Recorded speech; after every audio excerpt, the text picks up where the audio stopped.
Salut à tous, alors c'est Frédéric de la Vie. Alors ce soir, je voulais vous faire une petite vidéo musculation, petite vidéo pour vous parler de blessures. Alors les blessures en musculation, si vous en faites souvent, vous en faites pendant des années, vous allez être obligatoirement confronté à la blessure et particulièrement aux déchirures musculaires. Et puis si vous avez des fois un peu moins de chance, aux ruptures tendineuses. Mais qu'on ne s'y trompe pas, les ruptures tendineuses, des fois, ont moins de séquelles, ou génèrent moins de séquelles que les déchirures musculaires. Et je vais vous expliquer pourquoi. Et puis je vais vous expliquer aussi comment un peu les diagnostiquer. Alors c'est une petite vidéo courte, mais qui, je l'espère, vous fera comprendre les mécanismes musculaires et les mécanismes de régénération. Et puis des fois, il faudra comprendre qu'il faut aller à l'hôpital pour se faire réinsérer le muscle. Alors, quelle différence y a-t-il entre une déchirure musculaire majeure, je ne parle pas des petites déchirures, et une rupture tendineuse? Alors des fois c'est difficile à voir la différence quand on se blesse et je vais vous expliquer. Alors j'ai fait un petit dessin pour vous montrer, là, on va vous le montrer. Voilà, vous avez ici,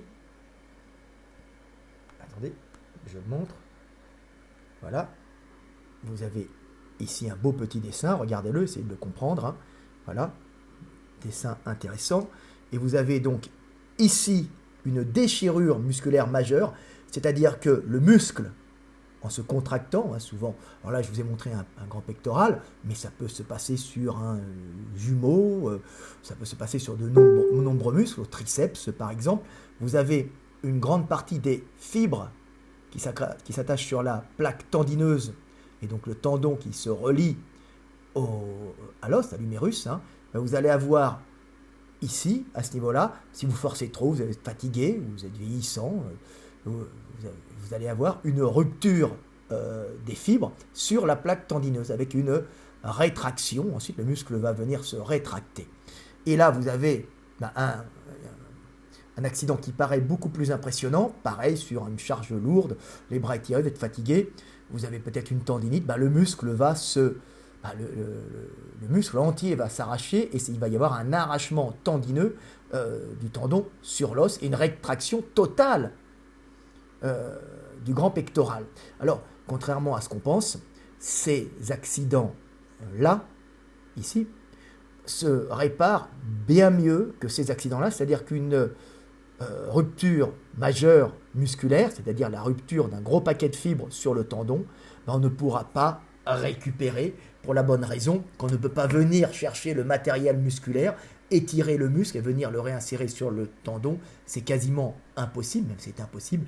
Il faudrait à ce moment-là chercher fibre par fibre, mettre le bras dans une certaine position, donc en général on n'y arrive pas et la partie déchirée va progressivement s'atrophier. On appelle ça une rétraction fibreuse et elle va s'atrophier, elle va se rétracter, c'est une espèce de boule au départ, et puis après ensuite vous allez avoir un creux et le paquet de muscles va se transformer en une espèce de paquet musculo-fibreux qui n'aura plus de fonction motrice, puisque en général, à moins qu'elle soit un peu rattachée au fascia superficiel, mais en général, elle a très peu de fonction motrice puisqu'elle n'est plus rattachée au tendon, et même si elle continue à être innervée quand elle se contractera, elle se contractera, mais elle n'emportera pas le membre puisqu'elle n'aura aucune attache sur le membre, puisque elle aura été détachée du tendon, cette partie du muscle arrachée, le tendon sera resté sur le muscle, et donc elle ne servira plus à rien. Donc ce genre, comme je vous le montre ici, ce genre de déchirure importante va finir par une absence des fibres inférieures du grand pectoral, par exemple. Alors ça peut se passer au mollet aussi, sur un jumeau ou ailleurs. Vous allez avoir même au triceps, vous allez avoir un trou à la place et vous allez conserver toute la partie supérieure qui va compenser. Alors c'est assez disgracieux, mais bon, on ne peut pas revenir en arrière. Alors, autrement, la rupture tendineuse que vous voyez ici, c'est-à-dire qu'on la voit bien ici sur les dessins que j'ai pratiqués, que j'ai faite. Vous la voyez. Alors attendez. Ouais, c'est ça. La rupture. Attendez. J'essaie de la placer bien. Voilà.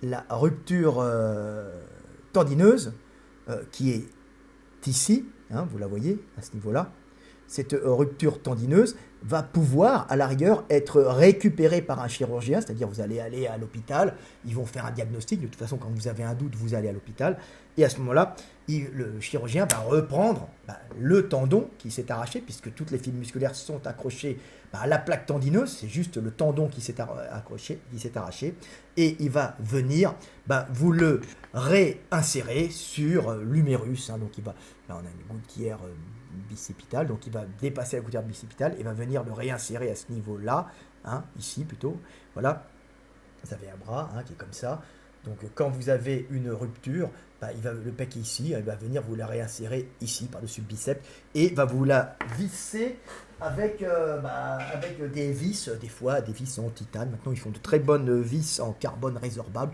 c'est-à-dire que vous êtes opéré et vous n'aurez même plus sur les radios, on ne verra plus ces vis qui vont progressivement disparaître, hein. Le tendon va être réaccroché dans le muscle et à ce moment-là, le muscle va, le tendon dans l'os et à ce moment-là le tendon va se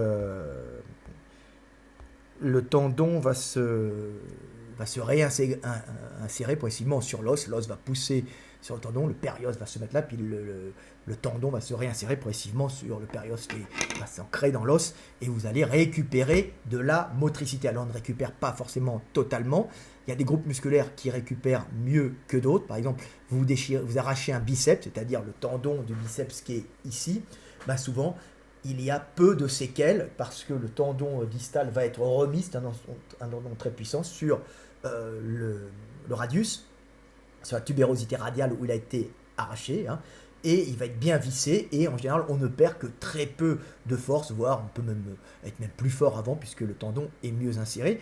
Mais il y a par exemple d'autres ruptures, par exemple le chef long du biceps qui est ici, vous avez ces deux chefs, alors est-ce que je dois l'avoir quelque part ici dans mes bouquins, chef long du biceps, hein, ce sont des petites vidéos improvisées, voilà, chef long du biceps, on le voit ici, hein, celui extérieur, là, voilà, vous voyez, il est là, chef court, chef long, si celui-là s'use et s'arrache, il y a des difficultés pour le remettre au niveau de l'omoplate, hein, voilà, en général il s'accroche ici, ici autour du labrum, c'est très difficile de le réinsérer ici, donc en général il le réinsère dans la gouttière bicépitale ici pour pouvoir laisser une flexion puissante. Malheureusement, comme le chef long du biceps a aussi comme fonction de maintenir l'humérus bien fixé sur l'omoplate, vous allez quand même conserver un jeu important et des mouvements parasites au niveau de l'épaule, du radius, ça se débloquera un peu vers le bas, mais vous aurez quand même une flexion profonde. Alors tout le monde n'opère pas, mais pour essayer de conserver le muscle en volume, on peut faire une opération et fixer à ce moment-là le chef long du biceps dans cette gouttière au lieu de la fixer sur l'omoplate, car ici avec le labrum, c'est un anneau fibrocartilagineux, et en général il est accroché sur le labrum, en général on ne peut pas le remettre sur le labrum, voilà. Donc vous avez aussi des problèmes au mollet quand ça se désinsère, alors là on les réinsère quand un triceps sural va se désinsérer, ça arrive souvent sur des arrêts nets, hein, où on recule, il va être remis sur le calcanéum, et là on fait des opérations. Alors les mêmes opérations qui marchent bien, ce sont les opérations de réinsertion des quadriceps. Alors voilà, le calcanéum c'est ici, quand ça s'arrache d'ici, on peut le remettre, ça ne marche pas forcément totalement bien, on perd un peu de souplesse, mais au moins on peut marcher et tendre le pied, on est obligé de se le faire remettre. Et quand vous avez des ruptures, alors ça, des gars qui s'écroulent au squat, ici il y a la rotule, mais elle reste là, normalement, trop de tension, vous allez avoir la rotule qui va, le tendon rotulien qui va lâcher des fois. Alors un déchirure de tendon, un arrachement de tendon rotulien, contrairement à ce qu'on pense, ça se remet relativement bien, et vous avez Zydrunas, qui est un strongman, c'est le strongman qui a gagné le plus de fois, je crois, hein. Il est encore en activité, il est un Lituanien, qui est un spécialiste du squat, qui s'est arraché ses tendons rotuliens, ils ont été remis, et il a pu faire une carrière de strongman après son arrachement en powerlifting. Donc on voit que les ruptures tendineuses se soignent bien mieux que, alors pas pour tous, mais pour beaucoup, pour les pecs c'est un peu gênant parce qu'on a du mal à les remettre plus ou moins loin, on perd un peu de souplesse, hein, on ne pourra pas refaire aussi lourd, mais pour les biceps, les quadriceps, en général, il y a quand même une récupération quasiment totale, et même si on réinsère un pec qui s'arrache sur l'humérus, on va quand même regagner du mouvement, il va conserver sa masse, alors qu'une grosse désinsertion tendineuse, des insertions musculaires sur une plaque tendineuse, donc une rupture musculaire, ce qu'on appelle une déchirure musculaire majeure, ça va s'atrophier, ça va faire un trou un peu disgracieux, hein. Alors ça se fait souvent quand on au triceps, hein, quand on peut s'arracher des fois des fibres, des morceaux de fibres sous la plaque tendineuse du triceps, ou souvent au chef court du biceps, on peut s'arracher ça, hein, sur les pecs aussi, ça arrive.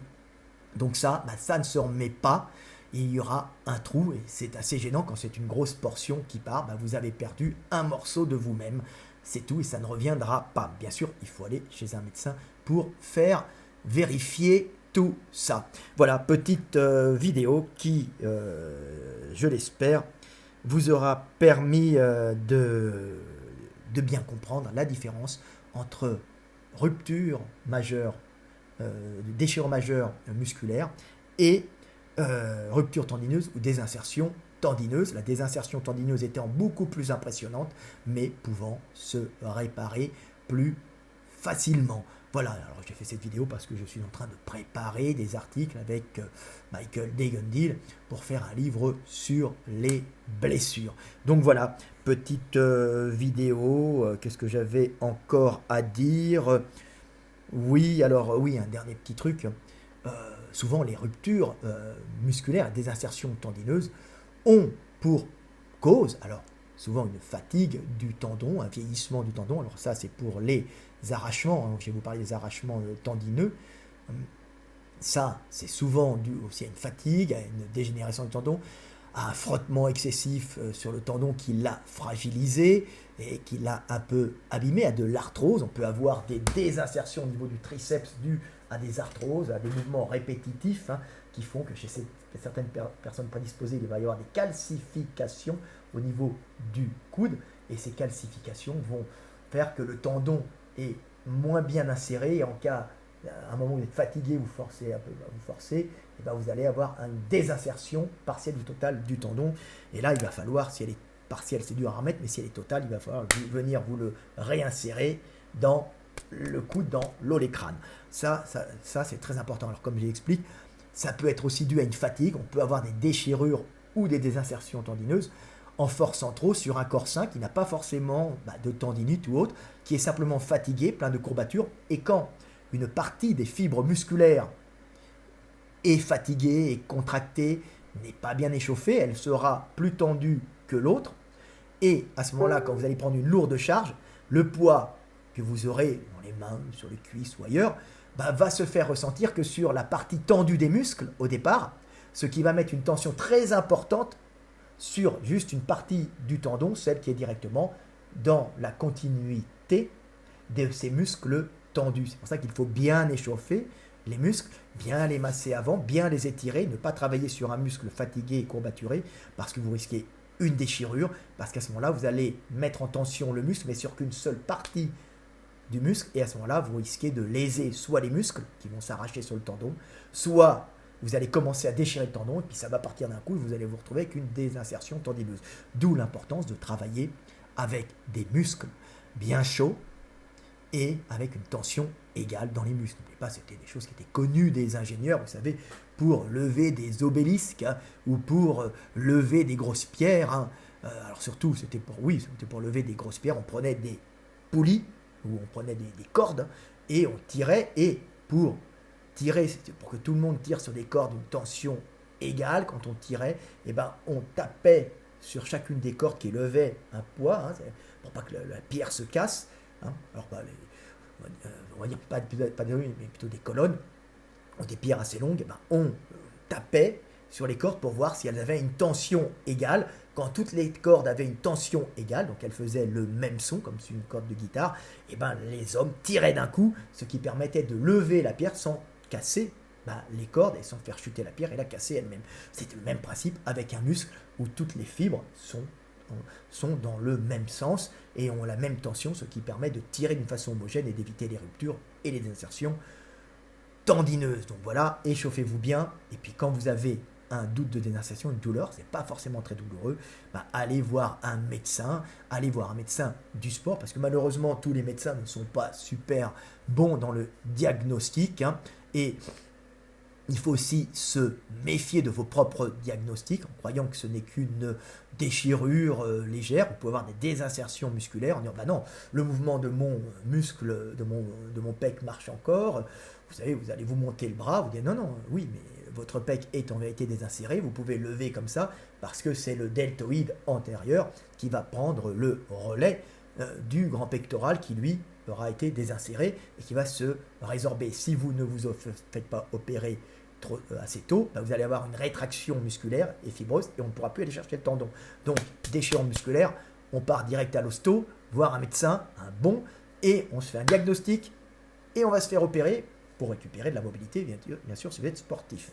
Hein. Donc ça, c'est très important. Hein. C'est comme quelqu'un qui a une rupture du biceps, ne s'en aperçoit pas, c'est pas forcément très douloureux. Il dit mais je peux lever le bras. Bah oui, tu peux lever le bras parce que le biceps, dessous, il y a le brachial, et le brachial, il fait le mouvement de flexion, et puis le biceps qui lève un peu, c'est le deltoïde antérieur qui lève, et puis comme le biceps est un rotateur externe, vous avez le brachial, brachioradial, hein, ex-long supinateur, qui permet de faire le mouvement, et puis en profondeur, le rond pronateur et le court supinateur qui maintient la fonction supination. Voilà, il passe en supination. Donc vous voyez, il faut vérifier parce qu'une rupture tendineuse peut ne pas être diagnostiquée. Alors bien sûr, celle du triceps se diagnostique extrêmement facilement puisque le triceps, vous faites une déchirure totale, vous ne pourrez plus, alors c'est trompeur au début, mais si vous posez le bras sur un lit comme ça ou sur une table, vous n'arriverez plus du tout à l'étendre, puisqu'il n'y aura plus de tendon, vous contracterez, il n'y aura rien. Hein. Alors vous êtes debout, vous avez l'impression qu'il n'y a rien, vous êtes là parce que le biceps fait la fonction, et puis la force d'attraction vous laisse tomber le bras, puis vous remontez, hein. Non, c'est pas bien grave, non, c'est grave, vous ne pourrez plus pousser en avant avec votre bras, donc il faut quand même diagnostiquer, mais ça se voit tout seul quand vous êtes là, comme ça, hop, le bras sur un lit, et ça étire pas. Donc voilà, petite vidéo pour vous parler des insertions tendineuses et des déchirures majeures. Malheureusement, la déchirure majeure qui paraît moins grave parce que le tendon n'est pas arraché est en général catastrophique, on va dire, au niveau de la récupération puisqu'on ne va pas récupérer du tout. Voilà, c'était Fred Delavier. À bientôt et paix sur terre. Une dernière fois, je vous montre le dessin. Hein, il sera en couleur, mais là c'était juste comme ça pour que vous compreniez. Voilà, beau dessin. Vous pouvez faire un petit arrêt sur image. Et comme ça, vous aurez un bon enseignement. À bientôt, c'était Fred Delavier et paix sur terre.